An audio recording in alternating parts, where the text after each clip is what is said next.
औज़ु बिल्लाहि समीइल अलीम मिनश शैतानिर रजीम बिस्मिल्लाहिर रहमानिर रहीम अल्हम्दुलिल्लाहि रब्बिल आलमीन वस्सलातु वस्सलामु अला अशरफिल अंबिया'i वल मुरसलीन हबीब इलाहिल आलमीन अबिल क़ासिम मुहम्मद व अला आलिहि तय्यबीन ताहिरीन अल मासूमीन अल मज़लूमीन अल मुंतखबीन अल मुंतजबीन अल-गुर्रिल मयामीन अल्लज़ीना अज़हबल्लाहु अन्हुमुर रिज्स व तहहरहुम तत्हीरा।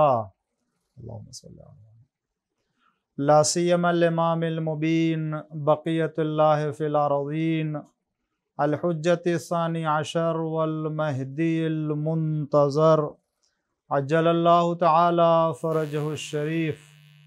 अल्लाहुम्मा लान अव्वल ज़ालिमिन ज़लम हक़्क़ मुहम्मदिन व आलि मुहम्मद व आखिर ताबिइन लहु अला ज़ालिक।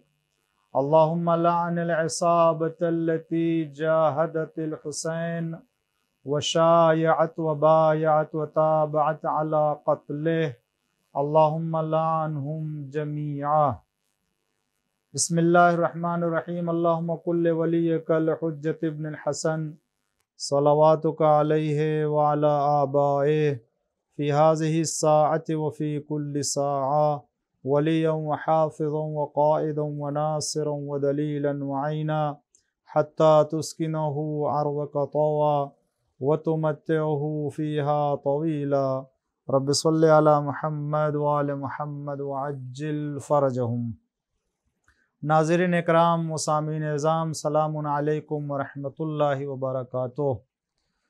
परवरदिगार आलम की तौफ़ीक़ और इमाम ज़माना अज्जलल्लाहु ताला फ़रजहु शरीफ की इनायत से खुदावंद आलम ने आपके सामने कुरान करीम की सूरह माआरिज की तफ़सीर और उसके मतालिब पेश करने की सआदत हासिल हुई है। खुदावंद आलम हमारे और आपके इस अमल को नाम अमाल में करार दे और रोज़ क़यामत इस दर्स से तफ़सीर कुरान को शफ़ाअत का ज़रिया करार दे। माह मुबारक रमज़ान की बस आखिरी अय्याम है और बस चंद दिन माह रमज़ान के ख़त्म होने के लिए रह गए हैं, लेकिन खुदावंद आलम ने जो रहमत और मग़फ़िरत का दरवाज़ा खोला है और जहन्नम का दरवाज़ा बंद किया है, वो अभी भी उसका सिलसिला जारी है। और माह मुबारक रमज़ान के आखिरी लम्हे तक, तारीख़ के आखिरी लम्हे तक ये सिलसिला जारी रहेगा, बल्कि परवरदिगार आलम तो और ज़्यादा उन गुनहगारों को जिन्होंने खुदा की मुखालफत की है, आखिर वक्त में अज़ाब जहन्नम से बहुत ज़्यादा लोगों को आज़ाद करता है। अल्लाह हमारी इबादतों को और नमाज़ों को कबूल फ़रमाए और हमारी नेकियों को अल्लाह ताला इस माह रमज़ान में शरफ़ कबूलियत अता फ़रमाए और हमारे छोटे बड़े गुनाह जितने हैं वो अल्लाह, इसलिए कि नाज़रीन इकराम ये वाक़ईन बहुत ही अहम अय्याम है और ये दिन जो गुज़र रहे हैं फिर ये साल भर के बाद ही आने वाले हैं। अगर हमने अपने गुनाहों की मग़फ़िरत करवा ली और कोशिश करके खुदावंद आलम के रहमत और उसके बरकत और उसकी मग़फ़िरत को अपने लिए मुतवज्जे कर लिया तो बहुत खुशनसीब और बड़े सआदतमंद लोगों में से होंगे।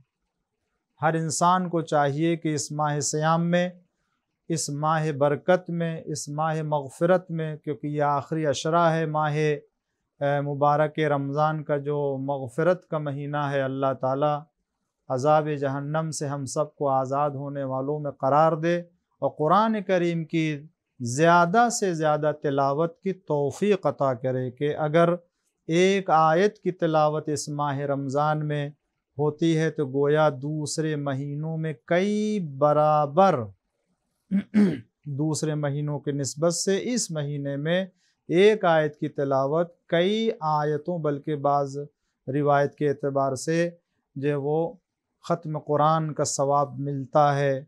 और अगर कोई ख़त्म कुरान करे तो फिर कितना उसे अजर मिलेगा नहीं कह सकते। लिहाजा बकिया दिनों में ज़्यादा से ज़्यादा ज़िक्र, सलवात, इस्तिग़फ़ार, तिलावत कुरान, सदक़ा, नेकी, नमाज़ें जो हो सकती हैं इन तमाम नमाज़ों को अदा करें कि अल्हम्दुलिल्लाह हमारे यहाँ इबादत के लिए, नमाज़ों और दुआओं के लिए खुदा ने इतना उम्दा वसीला अहले बैत अलैहिमुस्सलाम का करार दिया है कि जो रिवायतें और जो तालीमात अहले बैत अताहर अलैहिमुस्सलाम की तरफ से वारिद हुई हैं, अगर उनको दिन में रात में इंसान बजा लाए तो वक्त नहीं मिलेगा इंसान को। हर शब की नमाज़ें, हर दिन की दुआएं, हर रात की दुआएं, ये सब ऐसे सरमाया है कि जो अहले बैत अलैहिमुस्सलाम के तवस्सुल से हमें मिला। किसी और जगह, किसी और मसलक में ये नहीं मिलता और नहीं मिलने वाला है, और अगर है तो इसके बराबर नहीं हो सकता है, क्योंकि जो मासूम उधर से ले कर के आए हैं उन्होंने जो हमको बताया है वो अल्लाह की बारगाह में पेश करते हैं, और दुनिया के पास ये सरमाया नहीं है तो फिर वो बात और वो हकीकत भी नहीं हो सकती है। परवरदिगार आलम मज़ीद हमको अपने ज़माने के इमाम महदी अज्जलल्लाहु ताला फ़रजहु शरीफ की ज़ात गिरामी से तवस्सुल करने और उनसे ज़्यादा से ज़्यादा राबता रखने की तौफ़ीक़ इनायत करे। और अब आइए हम सूरह माआरिज की तफसीर के सिलसिले में जो बातें आपकी खिदमत में अर्ज़ कर रहा हूँ उस सिलसिले में कुछ बातें हों। मैंने सूरह माआरिज की तकरीबन 21 आयतों की तफसील कह लीजिए और तफसीर कह लीजिए, जो बातें पाई जाती थी वो पेश की मैंने। और अगर याद हो हमारे अज़ीज़ और मोहतरम और साहिबे नज़र नाज़रीन इकराम को तो अर्ज़ किया था कि इंसान को खुदावंद आलम ने बेहौसला पैदा किया है, कम हौसला वाला, कम सब्र करने वाला बनाया है। इन्नल इंसान खुलिका हलुआ, कि इंसान बहुत कम हौसला और बहुत कम जो है वो सब्र करने वाला बनाया है। और इस उन्वान से कि जब उसे कोई तकलीफ़ पहुंचती है तो घबरा उठता है, और जब कोई उसे आसाइश हासिल होती है और आराम मिलता है तो वो बुख़्ल से काम लेने लगता है, यानी सुस्ती से काम लेने लगता है। और यही हकीकत है। अब इस सिलसिले में मैं मज़ीद वजाहत नहीं करूँगा, इसके पहले मैं कर चुका हूँ। सिर्फ रब्त देने के लिए कल मैंने आपकी खिदमत में पेश किया था इसे। आज इसी के बाद 22वीं आय करीमा आपके सामने पेश करते हैं। अब तक जिसका जिक्र था और जिन लोगों का तज़किरा सूरह माआरिज में खुदावंद आलम ने किया, ये वो लोग थे कि जो अपने बुरे आमाल के ज़रिए से और अपने ख़राब आमाल की बिना पर सज़ा के मुस्तहक़ होते हैं, मज़म्मत के मुस्तहक़ करार पाए। लेकिन अब उन लोगों का जिक्र आ रहा है कि जिनको परवरदिगार आलम ने काबिल तारीफ़ समझा है, और ये वो साहिबाने किरदार अफराद हैं जिनका जिक्र अब आने वाला है। ये वो साहिबाने किरदार अफराद हैं कि जो अपने नेक अमल के ज़रिए से अपने आप को उन लोगों से अलग करके जन्नत में जाने का मुस्तहक़ करार देते हैं, परवरदिगार आलम की रज़ा को हासिल करते हैं। अब जिनका बयान हो रहा है तो नाज़रीन इकराम, ये कौन लोग हैं और कौन कौन सी सिफत पाई जाती है इन लोगों के अंदर के जो कामयाब हैं और अल्लाह की रज़ा पाते हैं। खुदावंद आलम ने उनको तारीफ़ के काबिल समझा है। अल्लाह ने इनको कुरान में बयान करके आइडियल करार दिया है ताकि दूसरे लोग उनसे इस्तिफ़ादा करें, दूसरे लोग उनको अपना रहनुमा करार दें, अपना नमूने अमल करार दें। इसलिए कि दो जब चीज़ें और दो तरीक़े की चीज़ें हमारे सामने होगी और इंसान के सामने जब दे के उसे फ़ैसला करने के लिए कहा जाएगा, तब इंसान फ़ैसला कर सकेगा कि अच्छी चीज़ क्या है, बुरी चीज़ क्या है, अच्छे रास्ते की तरफ जाना या बुरे रास्ते की तरफ जाना है, अच्छे लोगों का किरदार अख्तियार करना या बुरे लोगों का। कुरान करीम ने ऐसे अच्छे और बुरे लोगों का जिक्र करके नसीहत का सामान फराहम किया है। खुदावंद आलम ने ऐसे लोगों का जिक्र करके इबरत का सामान फराहम किया है। वरना कुरान करीम कोई किस्सा या कहानी की किताब नहीं है कि इंसान जो है इसे पढ़ ले और लुत्फ उठाए और मज़ा उठा ले और उसे जो है वो टाइम पास करने के लिए माज़अल्लाह जैसे कहानियों की किताबों और अफसानों की किताबों को इंसान जो है वो उठाता और पढ़ता है, उसका वक्त गुजर जाता और एक जो है वो एक जहन फ्रेश हो गया और बस ख़त्म हो गया और उससे कोई इबरत या कोई नहीं। कुरान करीम हिदायत की किताब है, कुरान करीम नूर है। कुरान करीम को अल्लाह ताला ने लोगों के लिए हिदायत का जरिया करार दिया है। परवरदिगार आलम ने कुरान करीम को इबरत का सामान करार दिया है और यही वजह है कुरान करीम में दोनों तरह के नमूनों और दोनों तरह के किरदार का जिक्र करके इंसान को बेदार करने की कोशिश की है। वरना जनाब आदम के तज़किरे के साथ काबिल का तज़किरा, जनाब मूसा अलैहिस्सलाम के तज़किरे के साथ फ़िरऔन का जिक्र, जनाब नूह अलैहिस्सलाम के जिक्र के साथ उनके कौम का जिक्र, जनाब इब्राहीम अलैहिस्सलाम के तज़किरे के साथ नमरूद का तज़किरा, हामान का तज़किरा, कारून का तज़किरा, अंबिया का जिक्र और अंबिया के कौमों का जिक्र, दोनों को क्यों किया है अल्लाह ताला ने? इसीलिए ताकि जब अंबिया की दास्तान पढ़े और नबियों के वाक़यात के ऊपर निगाह उठे तो नबी के साथ, नबी के ज़माने वालों ने नबी के साथ क्या बर्ताव किया, क्या सलूक किया है, वो इंसान देखे और उसके ऊपर भी निगाह करे तो उसे अपने बारे में फ़ैसला करने का मौका मिलेगा कि आया वो कहाँ खड़ा हुआ है, आया अंबिया के रास्ते के ऊपर है या अंबिया के मुकाबले में जो लोग आए उनके मुकाबले उनके रास्ते के ऊपर खड़ा हुआ है। वरना कुरान करीम ने इन तमाम हक़ाइक़ को किसी और मकसद के लिए नहीं, इंसान इबरत हासिल करे। आज हमारे सामने कुरान करीम की आयतें, कुरान करीम के दास्तान, कुरान करीम की तारीख़, ये सारी बातें इसीलिए ताकि इंसान अपने लिए इबरत हासिल करे कि हम उस रास्ते पर न चलें। सूरतुल मारिज का वाक़या या सूरतुल मारिज की आयतें या जो सअल साइल बेअज़ाब वाक़े के सिलसिले में जो शान नुज़ूल है, इसी नहज को देखते हुए अल्लाह ने इसे कुरान करीम में रख दिया है ताकि दूसरे अफराद हारिस बिन नुअमान फ़हरी के रास्ते पर न चलें। दूसरे क़यामत तक आने वाले लोगों में ये बेदारी कायम रहे कि ज़माने पैगंबर सल्लल्लाहु अलैहि वसल्लम में अगर हारिस नामी एक बदनसीब इंसान पैदा हुआ जिसने अमीर अल मोमिनीन अलैहिस्सलातु वस्सलाम की विलायत का इनकार करके खुदा से अजाब तलब किया, अल्लाह ने अजाब भेज दिया और उसे नाबूद कर दिया, जबकि वो खुदा को भी मानता था, रसूल को भी मानता था, क़यामत पर ईमान रखता था और ज़कात भी देता था, हज भी करता था, नमाज भी पढ़ता था, ये सारे आमाल अंजाम देता था। लेकिन खुदा ने इस जिक्र को हमेशा के लिए कुरान में बाकी रख के बता दिया कि देखो सिर्फ नमाज पढ़ लेना या खुदा को मान लेना या रसूल को मान लेना, नमाज पढ़ना, ज़कात अदा करना, हज कर लेना, ये सारे आमाल एक तरफ हैं, लेकिन विलायत अमीर अल मोमिनीन अली इब्न अबी तालिब अलैहिस्सलातु वस्सलाम एक तरफ है।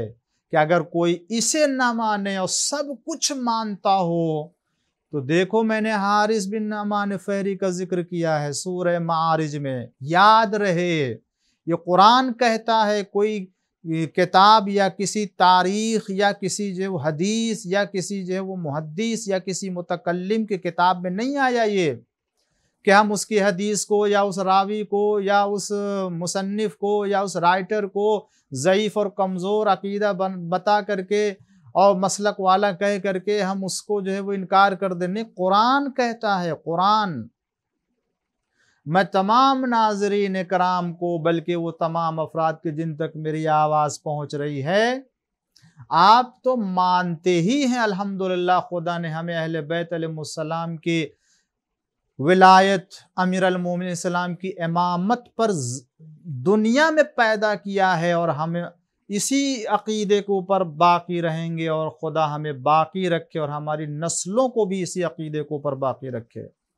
मगर मैं आपकी खिदमत में अर्ज़ करूँ अज़ीज़ान गिरामी, आपको जब ये मालूम हो गया सूरह मारिज की इस आयत के शान नुज़ूल और इस आयत के सअल साइल बिअज़ाबिन वाक़े, परवरदिगार आलम ने अज़ाब नाजिल किया, मुफस्सिरीन ने भी लिखा है, तो इसे आम मुसलमानों तक पहुंचाने की कोशिश करें। कुरान हिदायत की किताब है, हमारा भी फरीज़ा है कि हम लोगों की हिदायत का इंतज़ाम करें। फर्द फर्द की जिम्मेदारी है। एक एक अहले बैत के चाहने वाले की जिम्मेदारी बनती है कि इन हक़ाइक़ को दूसरों तक पहुँचाए और हिदायत को आम करे। और अमीर अल-मोमिनीन अली इब्न अबी तालिब अलैहिस्सलातु वस्सलाम की विलायत और इमामत को आम करे। उनकी विलायत से मुताल्लिक अगर किसी के दिल में शुबहा है तो उसका दिफा करे। और यही मकसद भी है अली टीवी का, वरना अली टीवी का कोई और नाम भी खुदावंद आलम ने जो है वो तौफीक दी है कि अली टीवी नाम रखा है, तो यहाँ अमीर अल-मोमिनीन अली इब्न अबी तालिब अलैहिस्सलातु वस्सलाम की इमामत बिला फस्ल और विलायत मुतलक़ अमीर अल-मोमिनीन अलैहिस्सलातु वस्सलाम की तरवीज और तबलीग होगी। तो आप सामीन एज़ाम और नाज़रीन कराम, अगर आपको किसी हकीकत का इल्म हो तो आप भी चाहे वो एक ही फ़र्द तक क्यों ना हो इस हकीकत को पहुँचाएँ और इस कार्य खैर में हिस्सा ले सकें। माह मुबारक रमज़ान ख़ास तौर से, इसमें अगर हम किसी ऐसे फ़र्द को मुतवज्जे किया इस हकीकत की तरफ कि अल्लाह ने कुरान करीम में एक अजाब मांगने वाले को ऊपर अजाब ने, कौन सा फ़र्द था वो, किस लिए उसने अजाब मांगा, क्यों अल्लाह ने फ़ौरन अजाब नाजिल कर दिया, क्या वजह है।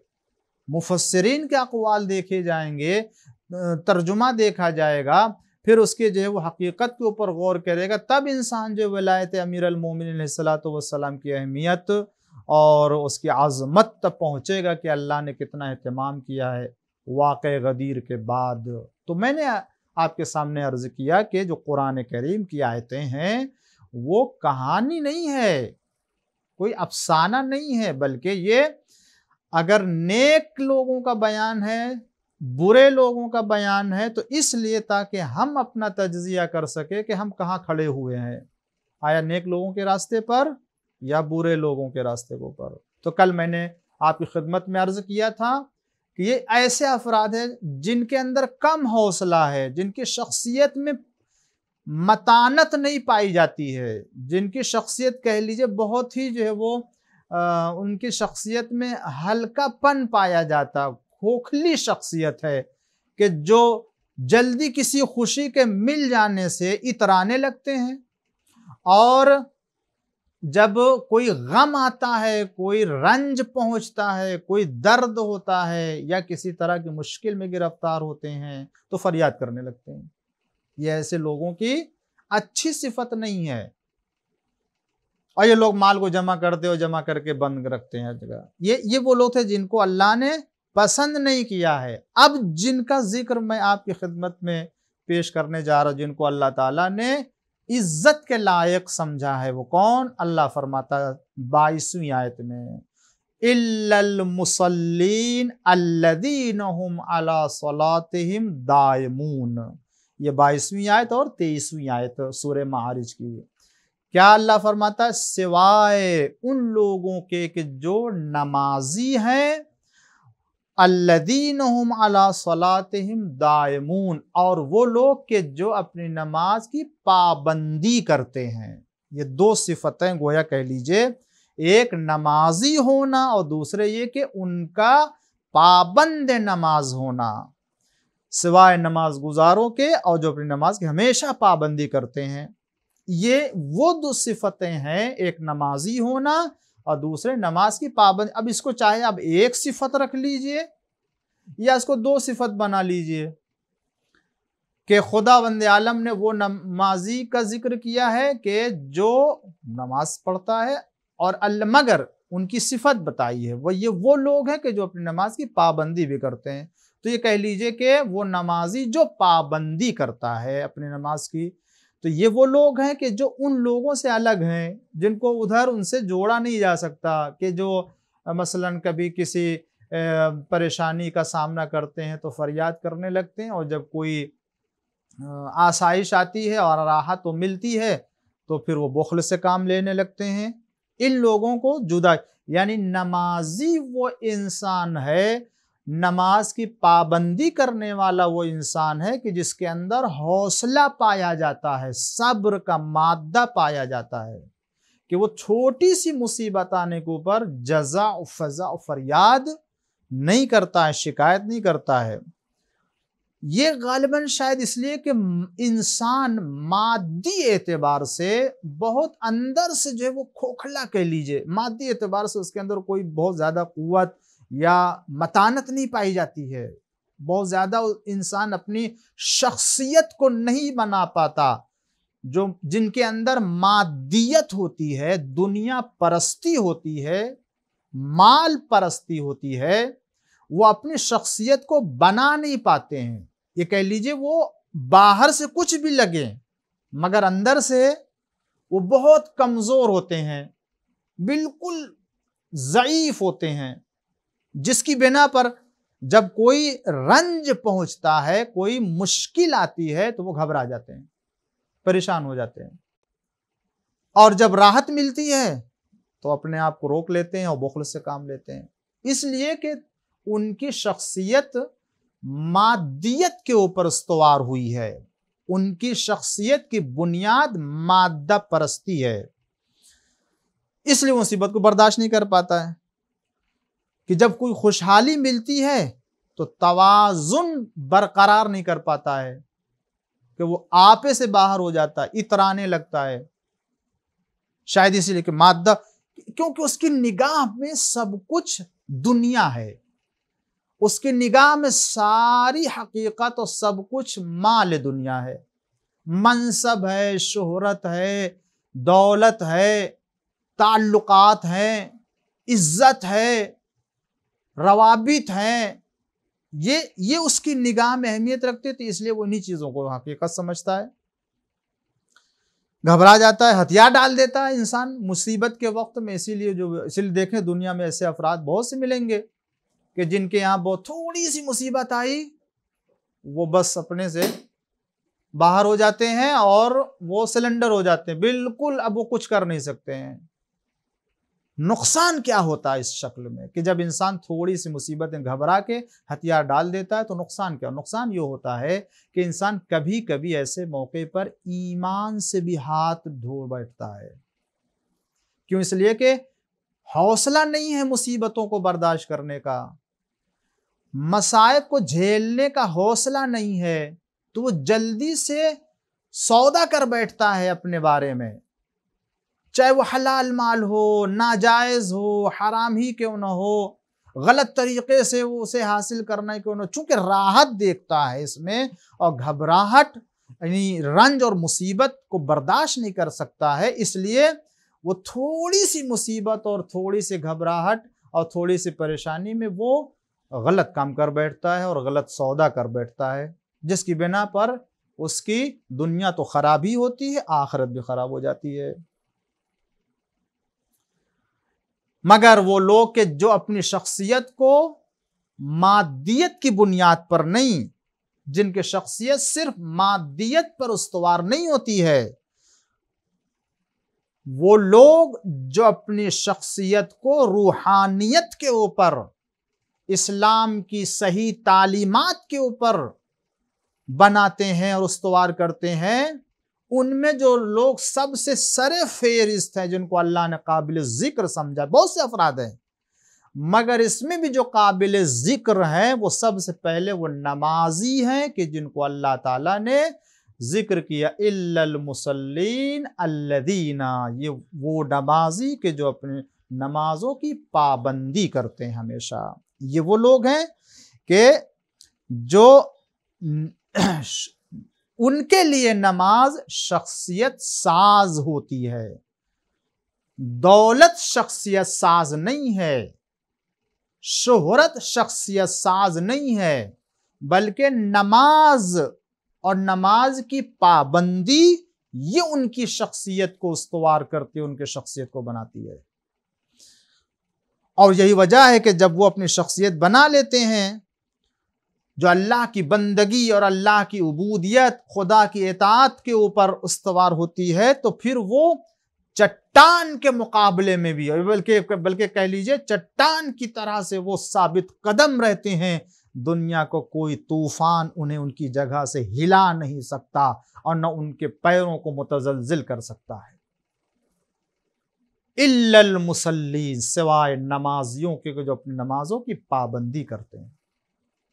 ये अपनी शख्सियत को चूंकि खुदा की बंदगी के ऊपर उस्तवार करते हैं, तो ना उन्हें दुनिया का रंज, न उन्हें दुनिया की कोई परेशानी, न कोई बीमारी, न कोई हलाकत, न कोई जो है वो बला, न कोई वबा, और न किसी तरह की कोई जो है वो तौहीन, न किसी तरह की कोई महरूमियत।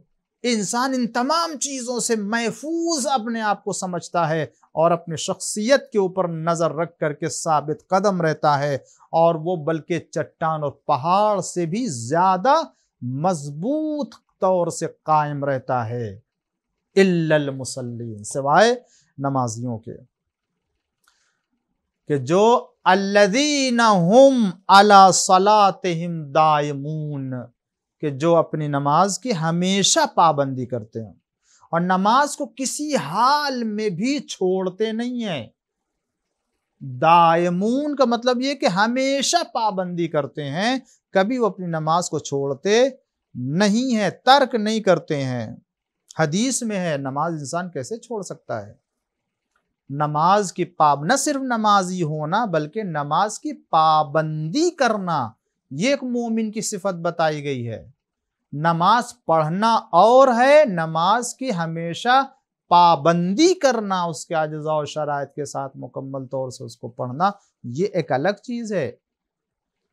कभी पढ़ लिया, कभी नहीं पढ़ा, किसी वक्त उठ गए, किसी वक्त नहीं उठे, लोगों ने देख लिया तो पढ़ लिया, नहीं देखने वाले तो नहीं पढ़ा, आराम में है पढ़ लिया, राहत है पढ़ लिया, वक्त है पढ़ लिया, लेकिन मसरूफ़ हैं तो भूल गए, कारोबार में हैं तो भूल गए, ऑफिस में हैं तो भूल गए, परेशानी में हैं भूल गए, 10 काम जमा हो गया तो सबको कर लिया, नमाज नहीं पढ़ी।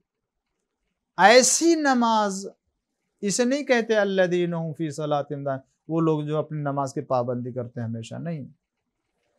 तो याद रखिए, अगर नमाज पढ़ते हैं तो नमाज की हमेशा पाबंदी करें, कभी नमाज छूटने न पाए। ये 5 नमाज वो नमाज है, 5 वक्त की, कि जो कभी किसी सूरत में मर्द के लिए इजाजत नहीं दी गई है कि वो छोड़ दे, किसी सूरत में नहीं छोड़ी जा सकती है। काफी में है रिवायत में, खम्स सलात ला तुतरकु अला कुल्li हालिन, 5 यानी पंजगाना नमाज किसी हाल में भी छोड़ी नहीं जा सकती है, उसूल काफी की रिवायत है। मगर दूसरे फराइज हैं, जैसे रोजा है नमाज के अलावा, रोजा है बीमारी में, यही माह रमज़ान, कितने ऐसे होंगे कि जो बीमारी की बिना पर रोजा नहीं रख रहे होंगे, मगर अल्लाह उनके ऊपर अजाब नहीं करेगा, न पूछेगा, उनको रुख्सत है, इजाजत है, उनको दी गई है कि वो रोजा ना रखें, उसके बदले में जो है वो बाद में रोजा रखें, या ये कि कुछ मखसूस अफराद होंगे जो रख ही नहीं सकते, उनके लिए फिदिया, बाज़ के लिए क़ज़ा भी है, फिदिया भी है। सारे मसाइल क्यों है, मगर रोजा ना रखे, दिक्कत है, परेशानी है, उसके लिए कहा गया है। मगर नमाज किसी हालत में भी नहीं छोड़ी जा सकती, नमाज किसी हालत में नहीं छोड़ी जा सकती। हम खड़े होकर नमाज नहीं पढ़ सकते, तो बैठ के नमाज पढ़ें। बैठ के नमाज नहीं पढ़ सकते, लेट के नमाज पढ़ें। लेट के नमाज नहीं पढ़ सकते, इशारों से नमाज पढ़े। इशारे से नमाज नहीं पढ़ सकते, दिल में जिक्र लेकर के आए। कोई सूरत ऐसी नहीं कि जो नमाज से इंसान बच सके और नमाज न पढ़ सके। नमाज की पाबंदी और हमेशा नमाज की पाबंदी करते रहने वाले को अल्लाह ने नेक सिफत के साथ बयान किया है, और सबसे पहले ऐसे लोगों का जिक्र किया है। मैं यहां 7 या 8 अच्छी सिफतों वालों को जिक्र करता है परवरदिगार आलम, मगर इन तमाम लोगों में सबसे पहले जिसका जिक्र किया है वो नमाजी का जिक्र किया है। इल्लल मुसल्लीन, सिवाय वो नमाजी के जो अपनी नमाज हमेशा पाबंदी से पढ़ते हैं।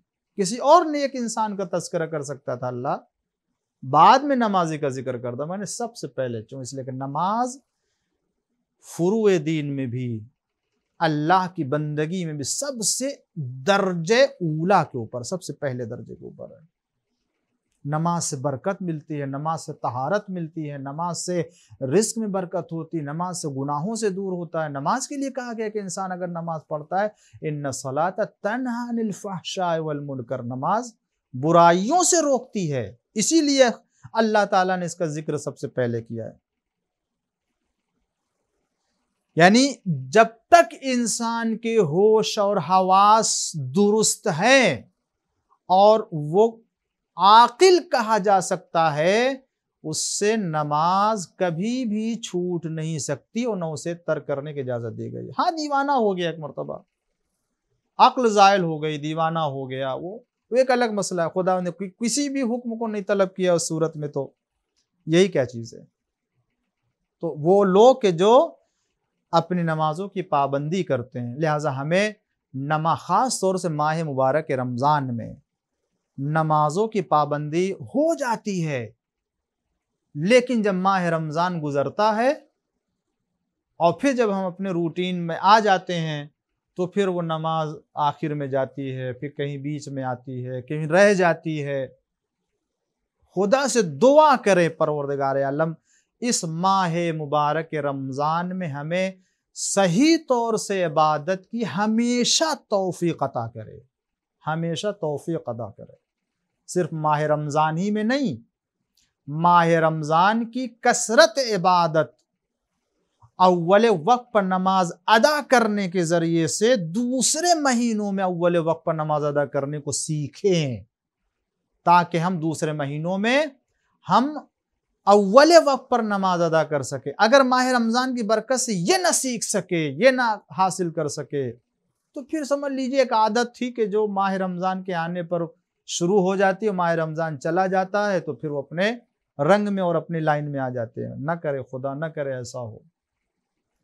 नमाज पढ़ेंगे और पाबंदी से नमाज पढ़ेंगे और अव्वले वक्त पे नमाज पढ़ेंगे, तो आप यकीन जानिए आप अपनी बरकत देखेंगे, जिंदगी में, कारोबार में बरकत देखेंगे कि जिसका आप एहसास भी नहीं कर सकते हैं। अइमे मासूमीन अलैहिमुस्सलातु वस्सलाम की जिंदगी, अइमे मासूमीन अलैहिमुस्सलातु वस्सलाम के चाहने वालों की जिंदगी, तिलावत कुरान और अव्वले वक्त पर नमाज की पाबंदी। हुजूर अकरम सल्लल्लाहु अलैहि वसल्लम के सिलसिले में पाया जाता है कि वो जब भी अजान का वक्त आता था तो वो छोड़ के उठ जाते थे लोगों को, जिससे भी महव गुफ्तगू होते थे। वो लोग कहते थे ऐसा लगता है कि हमें पहचानते ही नहीं है, ऐसा लगता है कि हमें जानते नहीं है। इस तरह से जो वो नमाज की पाबंदी करते थे, अव्वले वक्त पे नमाज पढ़ने की। सारी चीजों को छोड़ दीजिए, सारे मसाइल को तर कर दीजिए। नमाज से ये न कहिए कि मेरे ऑफिस का वक्त है और मेरे काम का वक्त है। ऑफिस से कहिए और अपने काम से कहिए कि नमाज का वक्त है। अगर हम अपनी ज़िंदगी में ये लेके आ जाएं, यकीन जानिए खुदावंद आलम आपके उमूर को आसानी फराहम करेगा। कितने ऐसे अफराद को जानते हैं जिन्होंने वाकई एहतिमाम किया है, बरकत मिली है। अल्लाह खुद आसानी फराहम करता है ऐसे लोगों के साथ कि जो नमाज की पाबंदी कर दे। तो अल्लाह ताला हम सबको नमाज की पाबंदी करने वालों में और नमाज के साथ इंसाफ करना, यानी उसको अव्वल वक्त पर हमेशा अदा करना, अपने आखिर वक्त में न रखें बल्कि उसे तमाम कामों को पर मुकद्दम करें। बस आज की गुफ्तगू यहीं तक रखते हैं। इंशाअल्लाह इसके बाद की गुफ्तगू आपके सामने रखेंगे। और बस मैंने अपने बयान को तमाम किया। और आइए इस मरहले में कि जो चंद मरहूमीन के सिलसिले के लिए हमेशा आपके सामने नाम पेश करते हैं ताकि उनके रूह को शाद कर सकें और इसाले सवाब कर सकें, तो फिर मैं आपसे गुजारिश करता हूँ कि ऐसे मौके पर आप हजरात फिर एक बार सूरह हम्द और 3 बार सूरह तौहीद की तिलावत फरमा करके मरहूम राशिद विश्राम और बच्ची भाई दीरानी, यूसुफ अब्दुल्ला बनानी, कुलसूम कासिम विश्राम और अनवर अली राशिद विश्राम, जहरा यूसुफ अब्दुल्ला बनानी और जुल्फ़कार अनवर अली राशिद विश्राम, फ़ातिमा हुसैन कासिम, हुसैन अली, नूर मोहम्मद दाऊदानी, जहरा बाई हीरजी वाली और रुकैया बाई हीरजी वाली की रूह को हदिया कर दें। बिस्मिल्लाह। और उसके बाद आप यकीनन बिल्कुल आमादा हो चुके होंगे और कलम या ये कि बिल्कुल मोबाइल तैयार होगा आपका जवाब देने के लिए। तो मैं आपकी खिदमत में अर्ज़ करूं वो ये कि खुदावंद आलम ने सूरह मारिज में अच्छे लोगों के किरदार को बयान करने में सबसे पहले किसका जिक्र किया है? खुदा ने सूरह मारिज में अच्छे लोगों के किरदार को बयान करने में सबसे पहले और सरे फेरिस किन लोगों का जिक्र किया है? वो कौन है पहला?